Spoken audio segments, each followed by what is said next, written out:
October 7th will always be part of history. I am Vedamurthy Ponnusamy, your host for our brand new talk show, Being Politically Incorrect. I am glad to announce that our maiden show is fortunate to host Yang Amat Berbahagia Tun Dr Mahathir Mohamad, the 4th and 7th Prime Minister of Malaysia. Also with us today to assist in understanding the international laws and treaties is Mr. Anu Xavier, a prominent legal practitioner from Kuala Lumpur. Welcome, Tun. Welcome, Anu. Tun, we begin today's interview with Tun answering yes or no to my first 9 questions. Let us begin. Is Israel justified in claiming its current conflict is an act of self-defense? No. Is Hamas' attack on Israel civilians on 7th October a right to self-determination? It's a no. It's not a right to self-determination. It is about regaining their land. Has any of the parties, be it Israel or Hamas, committed a war crime? Israel has definitely committed a war crime, yes. Do you believe America and its European counterpart are aggravating the war? Yes, they are. They are preventing any move to put a stop to the war. Do you believe Palestinians and Jews could ever live in peace and harmony? Palestinians and Jews have been living in peace in the past until the creation of the State of Israel. Do you believe Arab countries like Egypt, Jordan and Saudi has forsaken the Palestinians? Yeah, but they are also unable to face the possible action by America. So it's a yes. Yes. Do you think the best solution in the circumstances is for parties to go back to the Oslo Accord and negotiate a two-state solution? Yes. Do you believe the United Nations Security Council should be dissolved? The United Nations Security should do away with the veto power. Do you believe this war will come to an end in the next 30 days? I don't think so. Thank you, Tun. So let's go straight to the questions now. Tun, if you were the Prime Minister of Malaysia today, how would you react to the mass murder and relentless bombardment of innocents in Palestine? In other cases, the UN would send peacekeepers to where they see such conflict. But here the UN has not made any attempt to oversee that war crimes are not committed. So what would you do in that situation? I would urge the UN, the Security Council, to set up, to provide peacekeepers for Gaza. Would you lobby the international community or even exert pressure on UN to put an end to the attack on Gaza and its people? I would. Tun, it has been 41 days since the conflict began.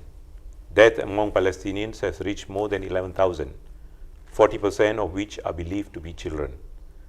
Thousands killed remain unaccounted under the rubble, hospitals targeted and bombed, ambulances targeted, doctors killed. There is no fuel to power the hospitals. Yesterday, Al-Shifa hospital was raided by Israeli army and they were told to evacuate. Scenes of 39 newborn premature babies without incubators placed in cramped beds were a scene flashed worldwide. Personally, as a doctor, how do you feel looking at the situation? Well, this is unprecedented. Doctors don't often see such things. But if they do, it is their duty to provide service. Tun, let's move to the role of OIC and the Arab League. What has been the role of OIC and the Arab League in the current conflict? Would you agree they have done enough to support the Palestinian cause? No, I think they merely appeal to Israel to put a stop to the war. But there are many other things that they can do. For example, they can demand that the Security Council provide peacekeepers for Gaza. But why do you think the Arab League and the OIC are not doing it? But the OIC functions based on consensus. Everybody must agree. If one person doesn't agree, then there cannot be any resolution.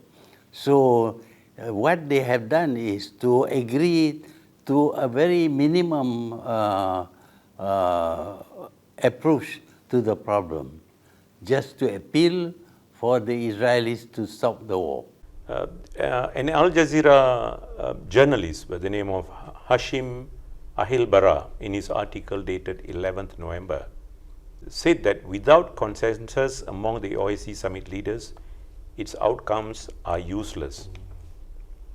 Do you think the recent resolutions passed by the OIC is useless? What the writer said is true. They can only make a decision if it is agreed by all of them, by consensus.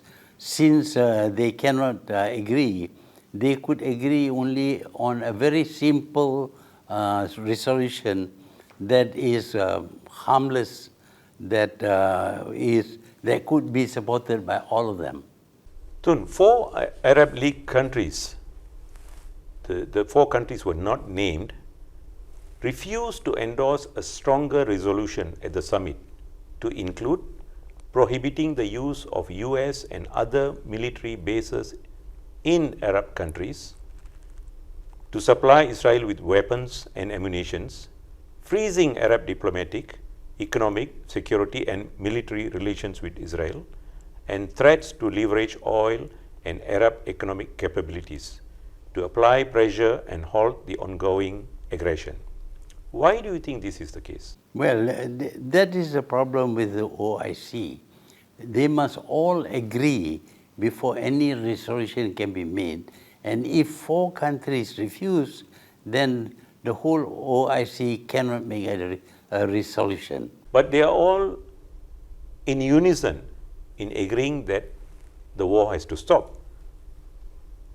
So the request is not to allow their homeland to be used as a base. So why are they allowing US to operate on their base to help Israel? Obviously, each one of them have got different stand. So they cannot agree to a really positive measure to be taken. But they can just agree to appealing to Israel to stop the war. That is a very minimum stand, which they all agree, but anything more than that would be objected by some of their members. Do you think they are trying to protect their own interests, their country's interests? I think each one of them have got their own policies, and they want to adhere to their own policies, not the policies of the Muslims or the OIC. Thinking about it, do you think OIC and Arab League have failed the Palestinians? I think so, they have failed. Okay, Tun, let's move on to Israel now. Now, do you think Israel's Prime Minister Benjamin Netanyahu is embarking on ruthlessly killing and destroying Gaza to safeguard his position and camouflage the failure of Israel Defense Force for the October 7th attack by Hamas? Well, I think what Netanyahu wants to do is to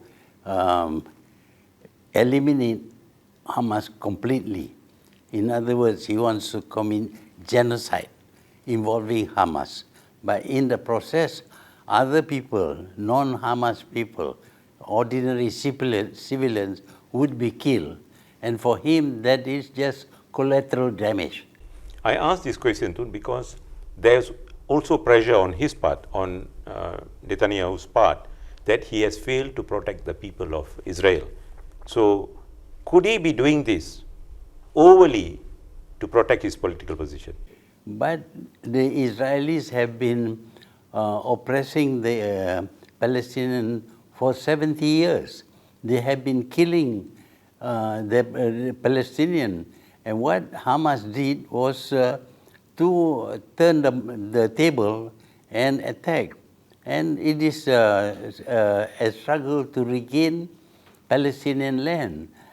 If Netanyahu failed to protect the Israelis, that he should resign. There's widespread disagreement on the way Israel responded to the October 7th attack by Hamas. How do you think Israel should have reacted to the October 7th attack?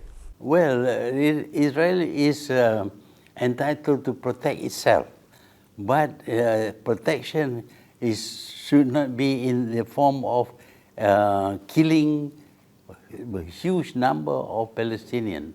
That is not protection, that is aggression. The Israel PM says there will be no ceasefire until all hostages are released. Even if Hamas agrees to release these hostages, do you think a permanent ceasefire could be established? I don't think the Israelis will stop their attempt to commit genocide against Hamas. Whether Hamas surrenders the hostages or not, I think is not going to stop the Israelis from killing as many Palestinians as possible. There is news out there that Hamas has offered to release some hostages in return for a pause or ceasefire. Do you think Hamas can trust Israel, if at all they promise for a ceasefire? Hamas, Palestinian people, thousands of them, have been arrested and jailed without trial by Israel. There should be an exchange. You should release the Palestinian if you expect the Palestinian to release the Israelis. So do you think Hamas, in that sense, can trust Israel in their negotiations? Well, I think there could be negotiation. That is the best way to negotiate. But Israel prefers to apply pressure through killing more and more Palestinians. Tun, Israel claims its ground attack in Gaza is its inherent right to self-defense under Article 51 of the UN Charter. Now, international law recognizes the right of a nation to self-defense. So probably, Anu, I can start with you. Can you explain what is the right under Article 51 for Israel to defend itself? Article 51 is the United Nations Charter, and United Nations Charter was done in the year 1945. What does Article 51 says? That it is a right of self-defense in an unprovoked attack. My view is this: on the 7th of October, the attack was unprovoked. The other view is that this has been years of pressure built up on the other side, which was on Gaza, resulting them in the attack. But 7th October itself is an unprovoked attack. And what happened on 7th October this year?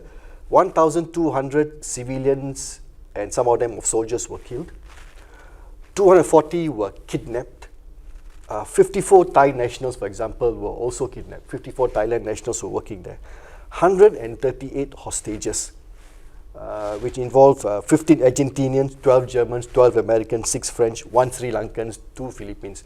So they are foreigners who were held hostage in a foreign land by 2 conflicting parties. So Article 51 of the United Nations Charter is very clear.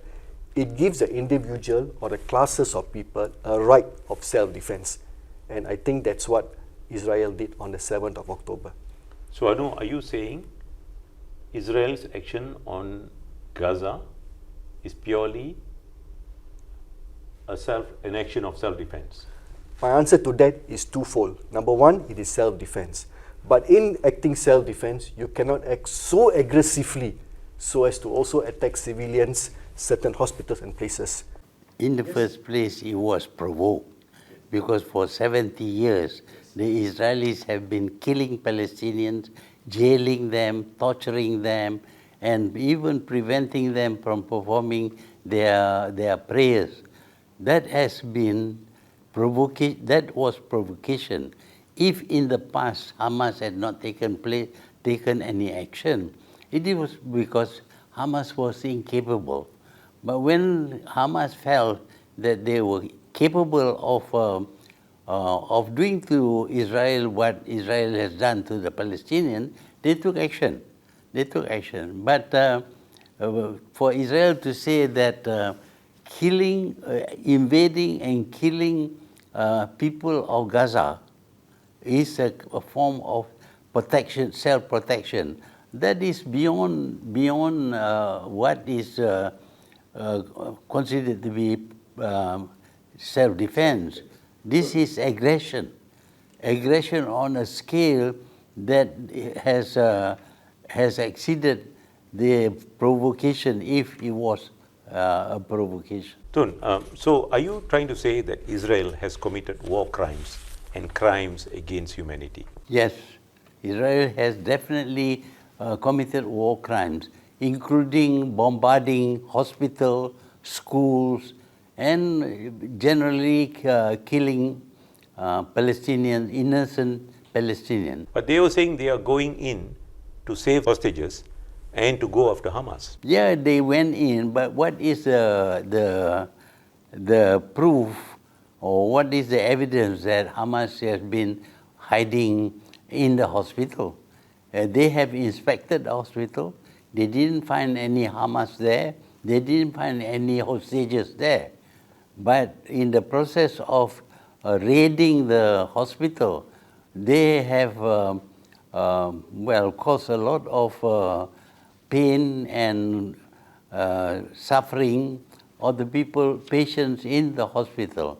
Tun, so how do you draw a line between self-defense and going overboard? In this case, they claim that they are going in after Hamas and to rescue hostages. Well, this can only be done if there is a third party to make an assessment. But the Israelis claim 1,400 Israelis were killed. But we see no evidence of that. It is just an excuse to be used for their attack against Palestine. So you don't believe 1,400 Israelis died? I don't see any evidence. But we can see on TV how many people are being killed in Palestine, in Gaza. So do you think that Israel is embarking on a brutal act of revenge? Yeah, I think so. That is what Israel is doing. Would you also agree that their act is a collective act of punishing the people of Palestine?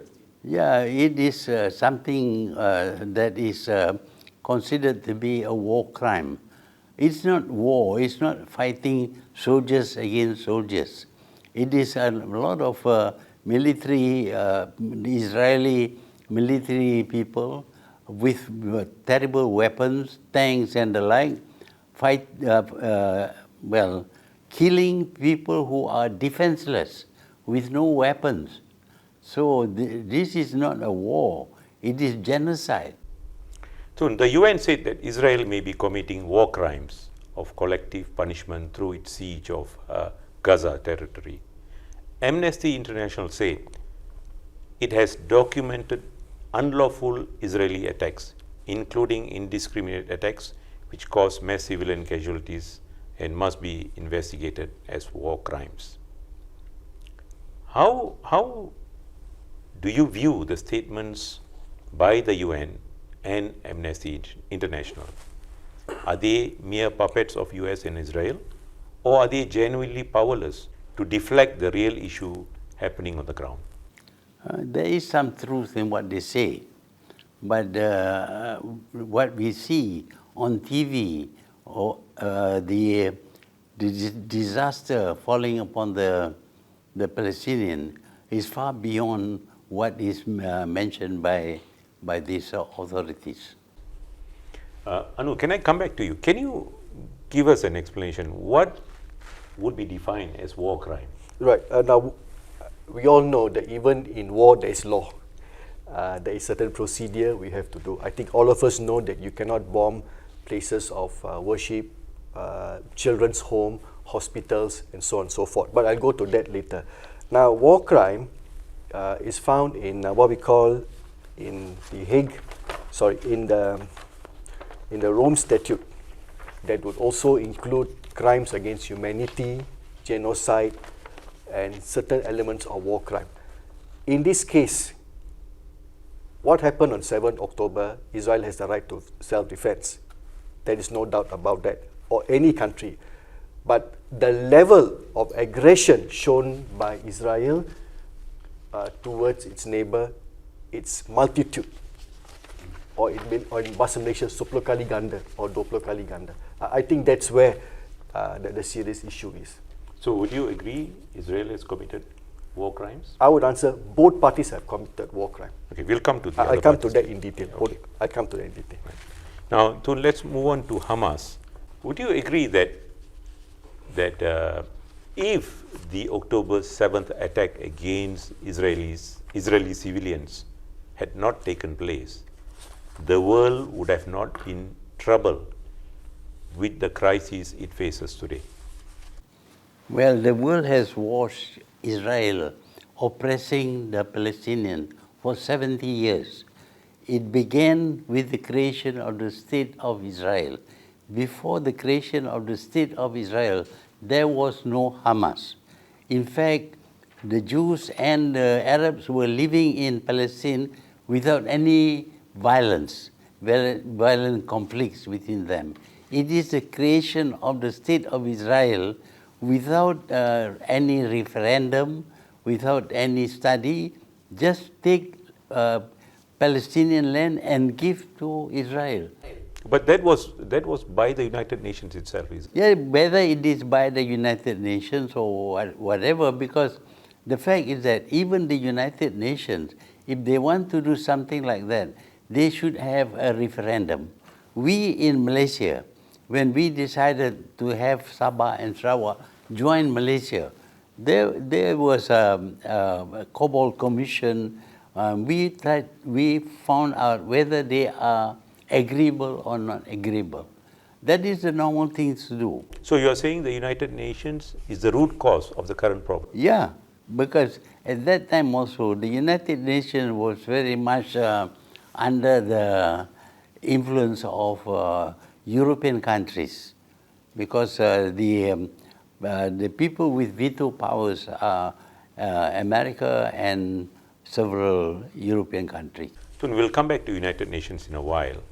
Coming back to Hamas, Israel says their intelligence sources reveal that Hamas has miles and miles of underground bunkers and tunnels, hence they are justified in destroying Gaza completely. What do you have to say for that? Well, I mean, off and on, Israel would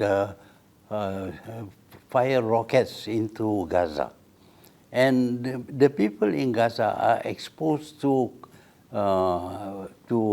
being killed by the Israelis. But there are also similar rocket attacks by Hamas into Israel. Yeah, the rocket attack was because when they negotiated, when Arafat negotiated, and it was agreed that there should be a two-state solution, but Israel refused to accept a two-state resolution. Instead, the state of Palestine was only regarded as an authority. But then when Yasser Arafat, negotiated that, even Hamas was not agreeable to a two-state solution then, right? Well, whether Hamas is not agreeable or not, the fact remains that Israel does not honor its word. Okay, Tun, coming back to Hamas, do you think Hamas was prepared for the repercussions of their October 7th attack on Israeli civilians? I'm quite sure they feel that there will be retaliation on the part of Israel, but the scale, the severity, the willingness to break international laws, that I think is something that Hamas may not have anticipated. Do you think now that this has happened, do you think Hamas has a plan B? No, I don't know. I don't think Hamas believe that Israel would retaliate by killing, by genocide. That is something no other country in the world has done this thing. Okay. Do you think the people of Gaza now would blame Hamas for the unprecedented attack and tragedy that has befallen them? Yeah, but they blame Hamas, but they also understand why Hamas feels so frustrated. Negotiations have failed. Any attempt to solve the problem has failed. So they thought that only violence is left to them, and they took this action. No, that was by Hamas. But do you think that the people of Gaza would blame Hamas? Well, the people of Gaza also are with Hamas, because Hamas is the government there. So they are not upset or angry with Hamas for. Well, some of them, of course, may be upset because of the sufferings. Do you think Israeli politicians, be it Netanyahu or any other leader who may come after Netanyahu, do you think any one of them would spare Hamas after what has happened? I don't think so. I think all Israelis are against Hamas. Do you think Hamas would survive and exist hereafter in light of the recent Israeli action? Even if it is made illegal, that feeling will still be there, and there will be the people who would want to do what Hamas is doing. So my question is, do you think Israel will be successful in eliminating Hamas altogether? No, they cannot eliminate Hamas altogether, because Hamas represents the Palestinians. Then if you kill all the Hamas people, other Palestinians will take their place. Understood. Do you think Hamas is using the civilians as a shield to protect themselves? I don't think so. Tun, Hamas has been designated as a terrorist organization since 8th October 1997 by the US Secretary of State following Section 219 of the Immigration and Nationality Act. Should member states of the United Nations recognize such designations given by the United States? Well, in the case of Kenya, Jomo Kenyatta was labeled as a terrorist, but eventually, of course, they recognized that he was fighting to liberate Kenya, and then he was no longer called a terrorist. He became the president of independent Kenya. So Hamas is fighting to liberate his country, their country. So if they fail, then of course the propaganda, the Jewish propaganda would make this accusation that they were terrorists. But if they were able to liberate their country, I am quite sure that they will be recognized as leaders of a state. Anu, can I come to you? Can you give a definition of what is term a terrorist or terrorist organization under the international law? Well, a terrorist organization is generally an organization which goes against the norm of any country policies and all that. Now, ISIS is also a terrorist organization, but there's never been labeled as such. On the other hand, can I just correct a small issue here? Palestine has got two parties. One is Hamas, which is labeled as a terrorist organization, and then the other party is Fatah, which is not. Whatever the reasons behind that, I don't want to go into that. But as far as it stands now, there are two parties that represent Palestine. In Gaza, there's one party, which is Hamas. And then in West Bank, we have Fatah, or earlier on known as PLO. What is a terrorist organization? There is no definition, but when it forms an army with a purpose of recklessly or deliberately causing injury to another country, or where it doesn't follow norm, then it can be labeled as a terrorist organization. So,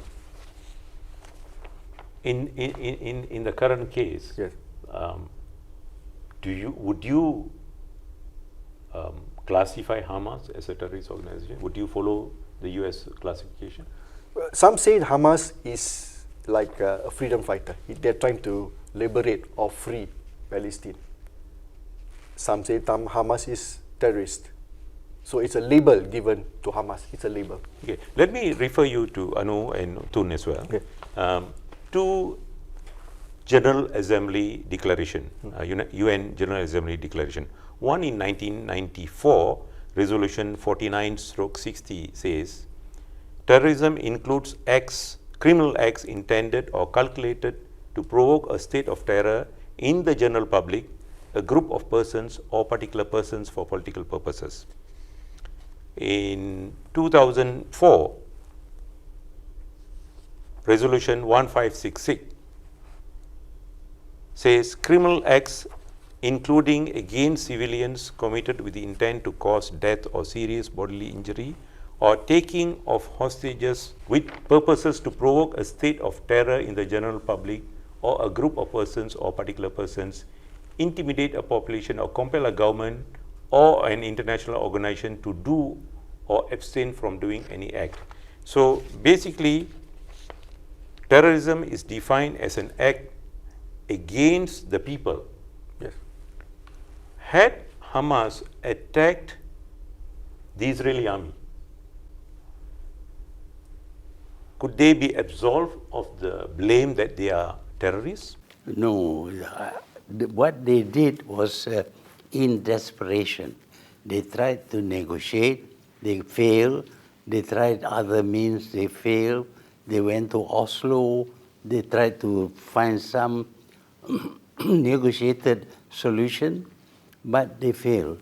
So some of them, in any organization, there are some people in the organization who may hold other views and who may think that since negotiation fails, they should resort to violence. They should go overboard. Yeah, but if you make a comparison between what Hamas did or the so-called Palestinian terrorists did in the quest of, in the attempt to regain their land, if you compare that with what the Israelis are doing in Gaza, it is obvious that the Israelis are the terrorists because they break every international law.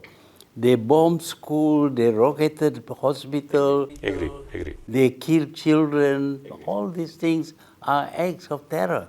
So, Tun, based on what you said, you appear to be saying that the entire Hamas may not be agreeable to the attack on Israeli civilians, maybe a smaller segment. Is that what you're trying to say? Yeah, some of them, maybe as between Hamas and the other group. So if that is the case, why hasn't Hamas leadership come out with a statement saying that they do not condone such acts that went beyond their instructions? No, they cannot say that because they may have... Because that would have actually prevented all the killings now, isn't it? The fact is that the Israelis are killing Palestinians. Every now and then they go to Palestinian village and kill Palestinians, claiming that they were terrorists. What is the evidence that they are terrorists? If you find that somebody is suspected of being terrorist, the thing to do is to arrest him and charge him in a court of law. But in this case, how are they going to arrest when these combatants are in Gaza territory? Without embarking on a war, they would not be able to arrest them and give them a trial. Well, what they are doing doesn't conform to any rules of law. They are not at war with Palestine. I mean, in terms of legality, perhaps. But what they are doing is to oppress and to war against the Palestinians. Tun, if that's the case, we are all in agreement that what Israel has done is an act of war crime, an act against humanity. Similarly, there is an argument out there that the attack on innocent Israeli civilians on the 7th October was equally an act of war crimes. Well, in the first place, I don't know whether actually 1,400 Israelis were killed. Let's say. Yeah, but the thing is that we Israel is making that as an excuse to kill millions, thousands of people. So you are saying the act of Palestinians cannot be classified as war crime? No, I think it is retaliation. Retaliation. Because for 70 years they have been suffering. Retaliation for 70 years of suffering and attacks by Israel. Yeah. Okay. Anu, can I get your view on this? Would you say the act of the Hamas on October 7th Yes. is an act of war crime? It is. Why I'm saying this is because in the Geneva Convention, 1949, Article 34 clearly states, and it's a very short article, there is no exception, there's no explanation, it's a very short article. 34 says, taking of hostages in a crime is prohibited, full stop. So it doesn't give a detailed explanation. So why do I say both are wrong? 7 October, Hamas, its leaders have created war crime under various sections. Equally, Israel has also created war crime. I don't want to go into that. I think Malaysians are quite familiar. But I want to say something which is very important. Everyone talks about hospital is protected. Yes, it is. Hospital is protected. You cannot bomb hospital because we know why. Their children, their babies, and people use it also as a place of shelter. Article 18. But let's understand Article 19. And I think I want to read out Article 19 for the Malaysians to understand and for the people to understand. Article 19 of the Geneva Convention 1949. Malaysia signed in 1962. Article 19 says, the protection to a hospital will not stop. It will continue during war, unless they are used to commit outside the humanitarian duties acts harmful to the enemy. So that protection given to the hospital will cease, means berhenti, after due warning has been given, naming all the appropriate cases, a reasonable time limit, and after such warning has remained unheeded. So what does it say? Article 18 says you must protect hospital, schools, place of worship. Okay, we all know that. But Article 19 says, if that hospital or if those protected places in war is used by the enemy to attack in a harmful manner, the other party must give notice. Tolong pindah, please move, please evacuate, and that notice has to be reasonable time. So the word used is reasonable time. So in this case, the Israelis are attacking hospitals. That's very clear. Yes, They yes. have attacked hospitals. I'm not going to bombed deny that, hospitals. yes, yes. They bombed hospitals. Yes. On the ground that the Hamas terrorists are hiding in the bunkers of Israeli soldiers' version, there's always two versions. Yes. Israeli soldiers' version is they are hiding in the bunkers, or among the civilians they are there, or they're using human action. Would you say that the unilateral action of Israel is wrong? Yes, absolutely. Indeed, it is wrong.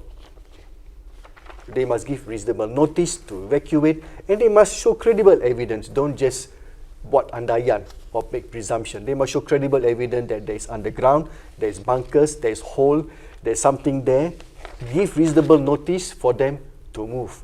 But we must understand the topography of Gaza. Gaza, it's not a very wide place. It's very congested. It's very limited, and it's very high concentration. How far can they move? How much more can they move away from the hospital?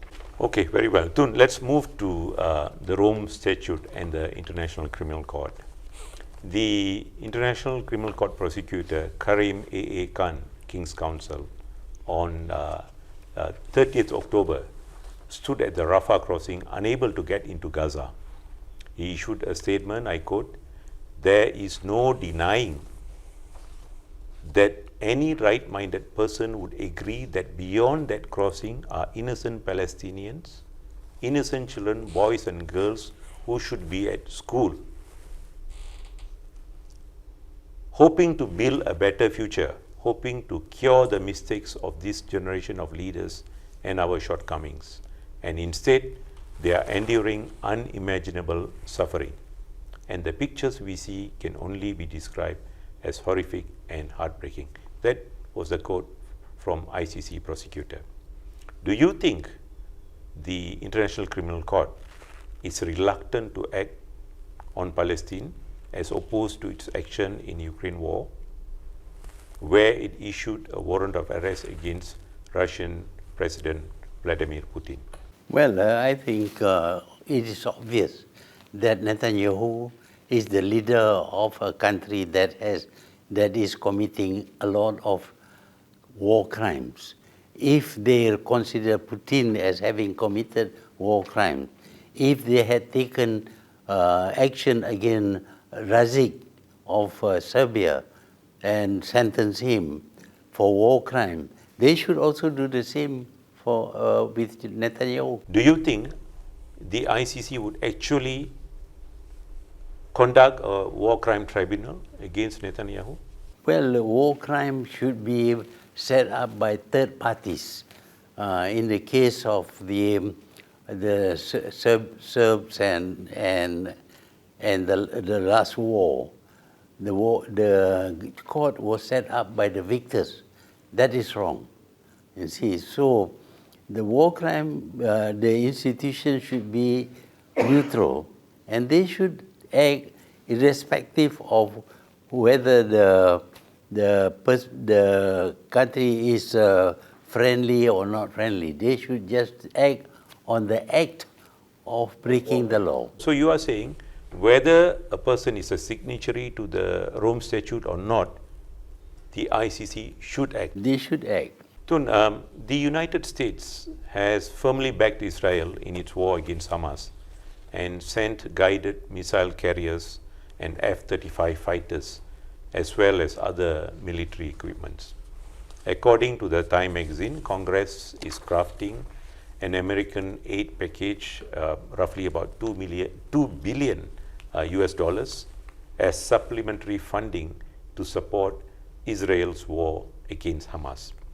Do you think now that US should equally be held liable under international law for war crimes committed by Israel as a direct result of their continued funding, thus aiding and abetting war crimes? I think the US is the principal party involved in this war crime because they are openly backing the crimes committed by Israel. They are backing as well as providing funding. Everything, weapons and funding and everything, and also internationally standing up in support of Israel. So they are actually saying, we approve the killing of Palestine. That is what actually the Americans are saying, the American government is saying. Anu, what is your take on this? On whether US should be held equally liable for war crimes? I mean, if ICC is going to institute International Criminal Court against both Gaza and Israel, then they should also haul in the Americans in the same time. Otherwise, this will set a precedent that when A and B are at conflict, C will come and assist either one and be scot-free. So Americans should also equally be hauled in as a party to the ICC. Tun, does the military support of US to Israel amounts to sending signal or warning to other countries not to interfere in the current conflict in Palestine so that Israel has a free hand to do what it wishes to eliminate Hamas? In the first place, Israel would not dare to do what it is doing if it has no backing from America. But because of American backing, Israel feels free to commit crimes. So America is an accomplice to the crime committed by Israel. And not only that, America is preventing any solution being carried out to stop these crimes being committed by Israel. Tun, Palestine acceded to the Rome Statute on 2nd January 2015. Do you think there should be a joint effort by sympathetic parties to the Rome Statute together with Palestine to formally urge more actions and investigations by the International Criminal Court? Yeah, it is limited. We can only appeal, we can make resolutions, but with America there and with the veto power, America would prevent any action being taken by the United Nations or anybody, any other party. But the veto power is not applicable to the International Criminal Court. So do you think? No, any action that is not approved by America cannot be taken. Even by the ICC? Yeah. Are you saying that the ICC is under the arms of US, not independent? Well, that is a problem because the International Criminal Court is not a neutral body. That makes it less qualified to judge on the crimes committed. Actually, can I just say something on that? In the year 2019, a country called Gambia took Myanmar to the International Criminal Court over the genocide of the Rohingyan people. Now, Gambia is actually a third party outside involving the Rohingyan people, and they got Myanmar successfully prosecuted in the year 2019. So they actually took Myanmar to International Criminal Court. But the problem is, when the judgment was delivered after that, there was still genocides happening in Myanmar after that, even after the International Criminal Court judgment. So a third party such as Gambia can do the same by bringing a country to international court. So in the position of Malaysia, because of the situation we are under the Rome Statute, and other countries, 3 other countries can still haul either party to the International Criminal Court. Okay, that's where I'm coming now. Tun, Malaysia under your leadership in 2019 initially agreed to ratify and sign Rome Statute. In fact, we signed Rome Statute. Unfortunately, due to pressure from certain groups, you are aware who they are, you instructed the then foreign minister to withdraw Malaysia's agreement to the statute. Do you now regret your actions, Tun? It's not something that I would like to do, but this is political pressure because they have been so influential that I may lose support. So the reason why I asked them to withdraw is not because I disagree with the statute. I think the interpretation was wrong, that at a later stage, when things are clarified, we can go back and ratify the statute. Under the current circumstances, I'm sure those who opposed Malaysia signing to Rome Statute would now have realized their mistake. Under the current circumstances, do you think the current government would be able to get a consensus of all parties to Malaysia, for Malaysia to? The current government is worried that they also may lose support. So why bother? I mean, it's not going to hurt Malaysia, even if we don't support. And it is something that is not a major issue for the government. They don't want to unnecessarily stir up trouble against them. But on the other hand, we have the Prime Minister visiting many countries and issuing statements in support of Hamas. He looks serious, but you are saying the government is not serious. Well, the Prime Minister says he's against all terrorists, but he didn't say that Hamas is not a terrorist organization. So when he says he's against terrorism, he may also mean that he's against Hamas. That has to be clarified. Anu, can I come to you? Assuming Malaysia had signed the Rome Statute, Yes. what role could Malaysia have played had it remained a signatory of the Rome Statute? Well, the first thing Malaysia would have done, and I'm sure it would have done, is to lodge a complaint at the International Court and get credible prosecutors to immediately start prosecuting the parties, whether it's Israel or whether it's Hamas. then Malaysia would be the leader or one of the pioneer countries to immediately start the prosecution moving. So that would have been better. Just like what Gambia did against Myanmar in 2019. I'm sure Malaysia would have done that, whether under the leadership of Tun or which other Prime Minister. I'd like to point out that in order to go to the international court, the two parties must agree. If they don't agree, then whatever decision is made by the international court is not binding on them. Yes. But if they only a third party reports to the international court, that also is not binding. So even though the international court may pass a judgment, the party that is identified by the international court need not carry out what the international court decides. On that assumption, even if they don't agree with the decision, but wouldn't that be a pressure on them to stop their actions, their criminal actions? There are pressures and pressures. We see this thing happening. For example, the expulsion of the Rohingya. The whole world is condemns that, but countries still carry on. Do you think, Tun, that Malaysia has lost its opportunity by virtue of it withdrawing from the Rome Statute? Well, Malaysia should say that we would propose to the United Nations that a peacekeeping force be sent to Gaza, but we are just saying that Israel should stop the war. That's all. Tun, let's move to the United Nations now and its role.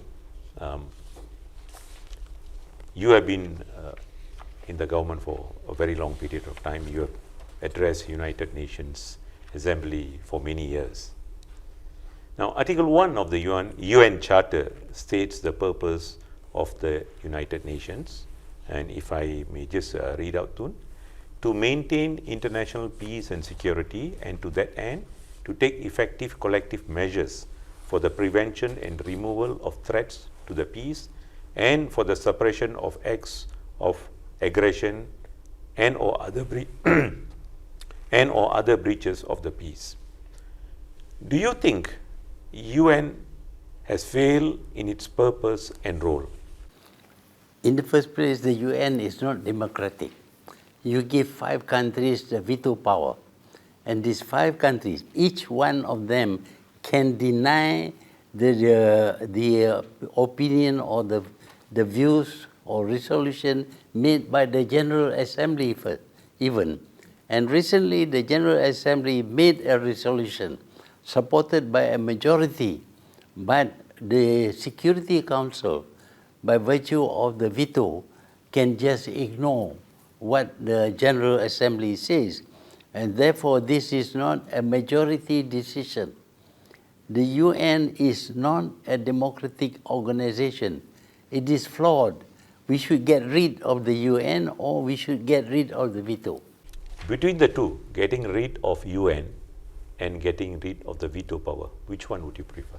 Get rid of the veto power first. After 41 days of war, and early hours of today morning, the UN Security Council managed to pass a resolution calling for urgent and extended humanitarian pauses and corridors throughout the Gaza Strip for a sufficient number of days to safeguard civilians, particularly children, and to allow for aid delivery and medical evacuations.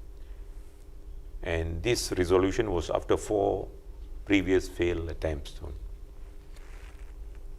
Doesn't this show the inefficiency of the United Nations? Well, this is a resolution. It cannot be enforced. Enforcement requires some authority on the part of the UN. It doesn't have that authority. In fact, the authority is with the 5 veto powers. But this resolution was by the Security Council itself.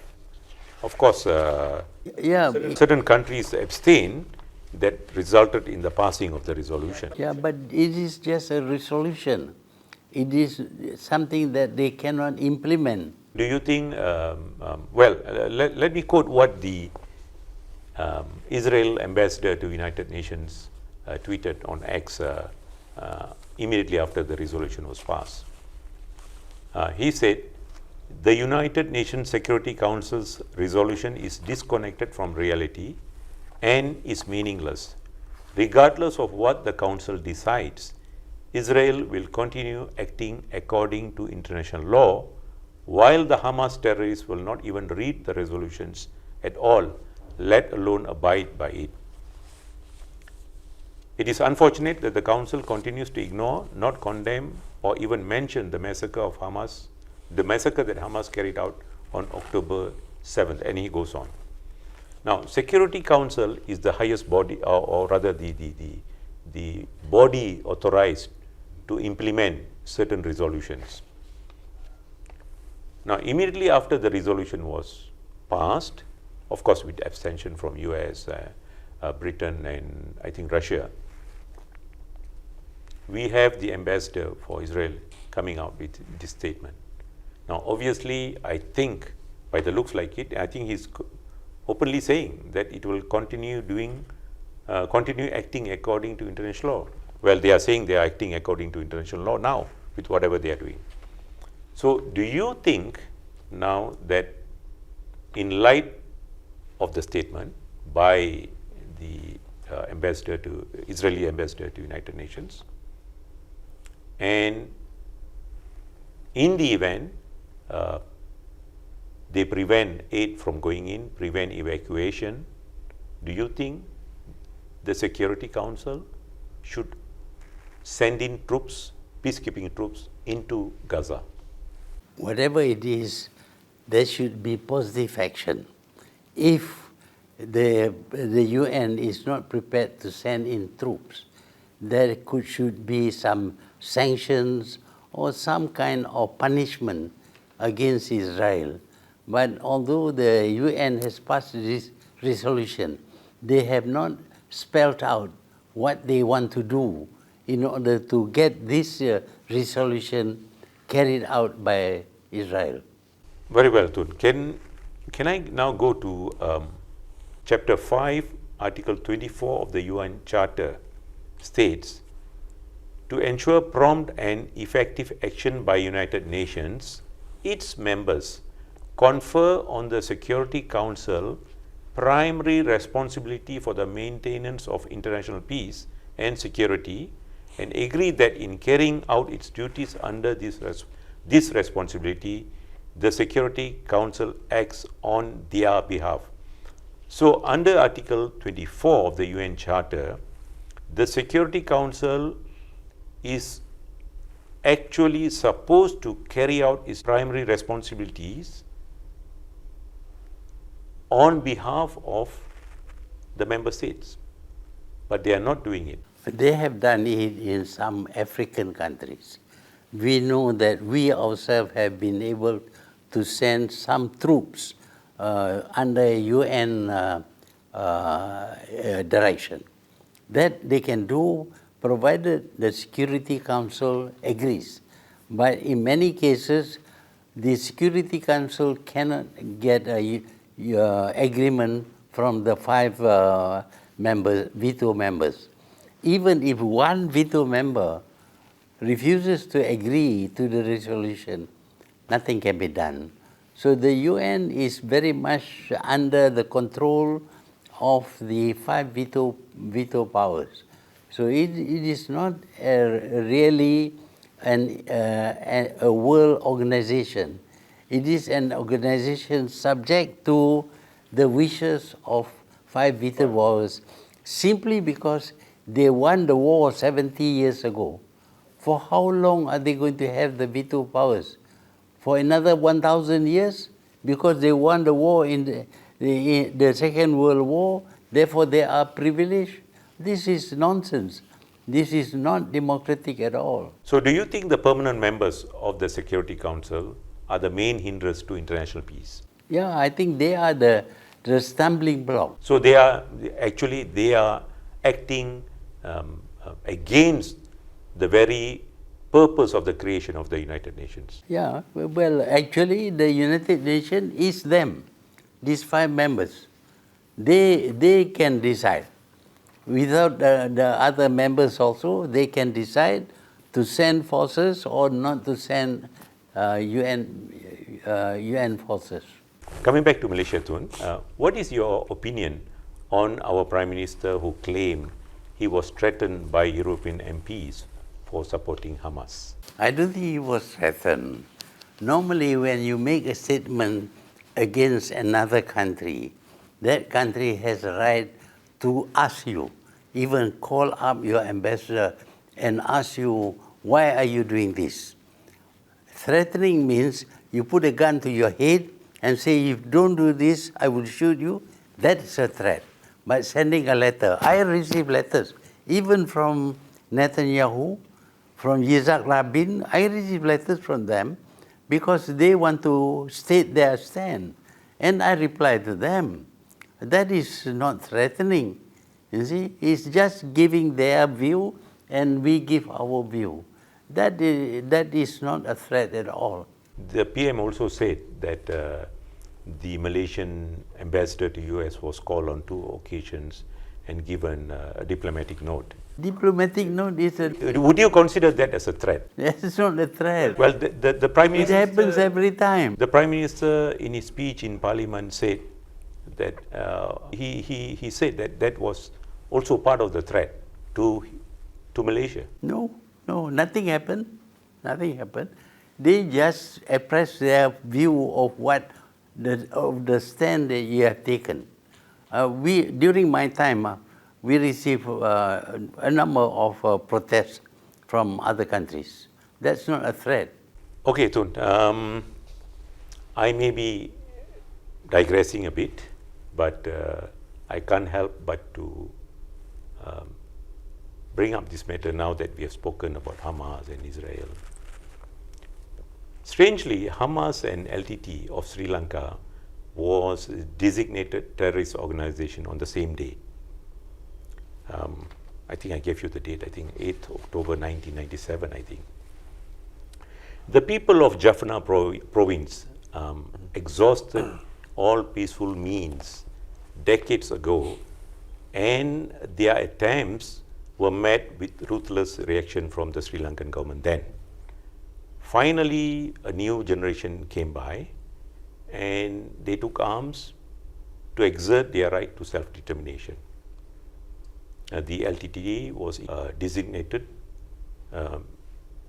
as a terrorist organization when they actually claimed to be freedom fighters, just like those in East Timor, for example.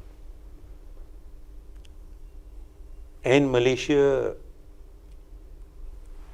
agreed to the US classification of LTT as a terrorist organization and classified them as terrorist organization. Would you now, after many years, of course LTT is no longer in existence, they are no more. After all these years, would you now change your opinion, or what would you think? If you are given an opportunity to now consider whether LTT was a terrorist organization, what would your view be? Well, this is basically, it is an internal matter. Other countries have no right to interfere. If they're in the process, they encroach on other people's territory, those people have a right to say no, that you can't do this. So if they come into Malaysian waters carrying guns and all that, we have a right to stop that. But what they do in their own country is their business. It is up to the people of that country to decide whether they want to support the insurrection or they want to go against the insurrection. That is their right. Okay, so in this case, LTT was merely fighting in Sri Lanka. There is no evidence of them targeting any civilians.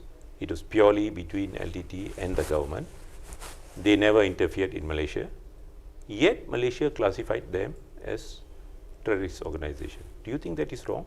Well, what they are doing in their own country is of no concern for us. So it was wrong for us to actually, We shouldn't interfere we shouldn't interfere, and we shouldn't classify them as terrorists as well. But what they do sometimes, they commit criminal acts.